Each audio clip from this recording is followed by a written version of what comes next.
city manager comment, so Brock, you can take off the property management hat and put on the city manager hat. Okay. Wasn't a lot to report, but Tom wanted to let everybody know that they'll continue to work on the main replacement 6 in Colorado and hope to have a new valve on Colorado by this week. He also said that WFI is in town to clean and cut with the clean, cut, and camera program on the sanitary sewer collection lines. They are working in the areas of the brewery and Lewis Bolt anchor plant and a couple of other areas of concern within the city.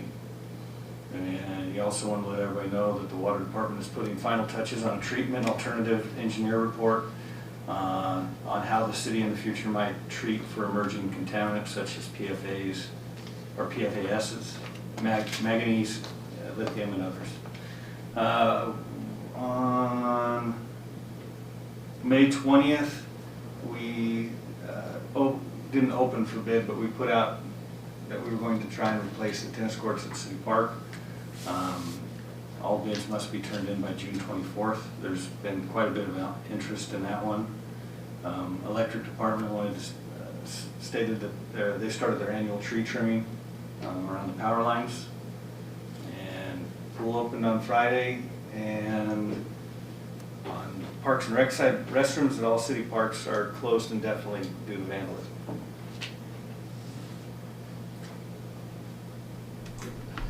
That's a tough one. So just so everyone knows the timeline, Brock, we had them vandalized prior to graduation weekend, correct? Yeah, I mean, it really kind of started this winter, but that was more, we felt like people were breaking in for a place to stay. But then, yeah, around graduation, we got hit pretty hard, and then we closed them, decided to open them back up for graduation weekend, and they got hit again. And so we closed them down, and they were broke into and absolutely destroyed, especially the men's bathroom at City Park. So they're closed indefinitely. We came in and had a welder come in and pretty much close them down. We started to get a little bit of vandalism at College Overlook. Do kind of feel at this point that it's personal, and I mean, I've seen the Facebook comments. Our cameras are functioning. You know, during that one period of time where it really got torn up, there were 45 people that went into that bathroom. So being able to tell which one it is, I mean, I might take a good guess on it based on how they entered the bathroom, but we can't tell you who's doing it. So until we can kind of figure something out where we can ensure that that they're not going to get, you know, this isn't like graffiti. This is like ripping partitions off the walls, breaking toilets, ripping the sinks out of the countertops. I mean, it was pretty good stuff. Has a police report been filed? On all of them, yes, they have been. And because they do know who some of them are. Yeah, we did actually catch, we caught 7 people trespassing, and we did go ahead and trespass them because they went in after it was locked. They found a way in. And they do have all the video surveillance that we have, and they're looking into it. But it's going to be really the previous time. So then this happened again after that, which had over 45 people. We cannot have cameras inside the bathroom, just so everyone is clear on that. We can only have them outside. They are checked daily. So it's not like they were going a couple days without being checked, and we don't know. But in a 24-hour period, you know, 45 plus people were in and out of that bathroom, and at some point that happened, correct? that was like, I think they came in and checked them at noon, and then the following morning at like 7 o'clock in the morning is when they found it. And here's the thing too, and we kind of talk about this, like people see it, like let us know. I mean, that kind of narrows that timeline down on who's been there. I mean, but we spent a ton of money getting those restrooms restored. I mean, it was conservation trust money, or outdoor conservation, anyway. And now they're locked up, you know. And then the next thing you worry about is, because I do feel like it's somewhat personal, is what are they going to move to next, you know? So if anybody sees anything, let us know. The sooner we can, you know, close down that window of when people are going in and out of there. I don't know when we'll reopen them. I mean, the men's bathroom will probably be thousands of dollars to repair. I think one thing is that the point needs to be made, and so I'm hoping that the police department can narrow it down to who some of these people that are doing it, and if they're juveniles, well, I'm sorry, that goes back on your parents. Mhm.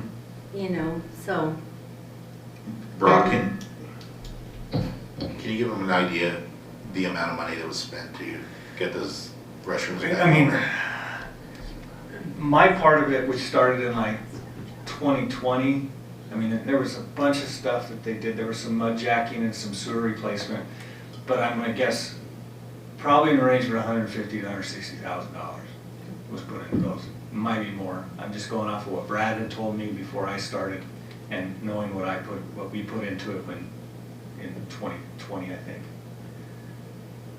that was a long process. to get Yeah, and this it going. took about, I mean, because we were kind of doing it as we had funds, so it was a good probably 1.5 to 2 years that it took to get it completed. And if I recall right, the bathrooms on 12th Street in the middle of the park were also closed due to vandalism, correct? Yes, yes. And they actually got to the point where we had people that would refuse to come pump them because they're kind of like an outhouse kind of thing because of the things that they were having to pull out of it.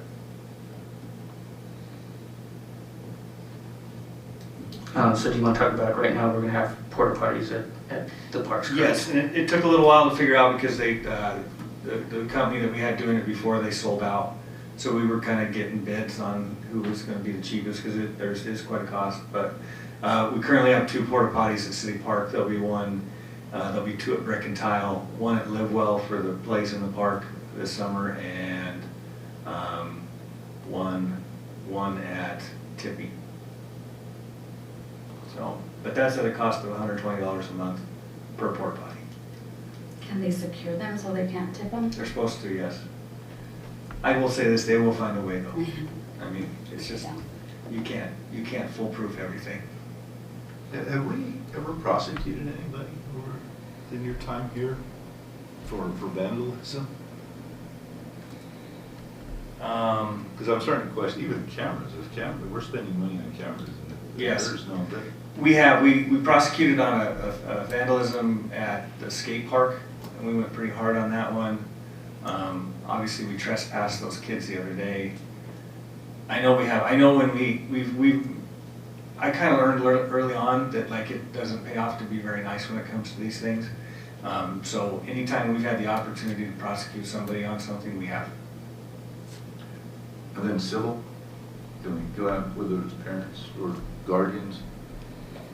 I think that's a venue we need to go. I think me and Mrs. Harris learned very recently that UPS work can only be done by minors, is that correct? Well, in the city of La Junta, in the state of things, when I arrived here last year, Cassie Sanchez and Judge Manley were only doing UPS for juvenile offenders. None of that is a rule that's Colorado-wide. UPS is still used by the county court for any age. But UPS here in the city of La Junta is only used for juveniles at this time. What about, no, I'm talking about civil penalties to go after. I don't care if we have to go after their homeowner's insurance or whatever. Sure. To start recouping money lost.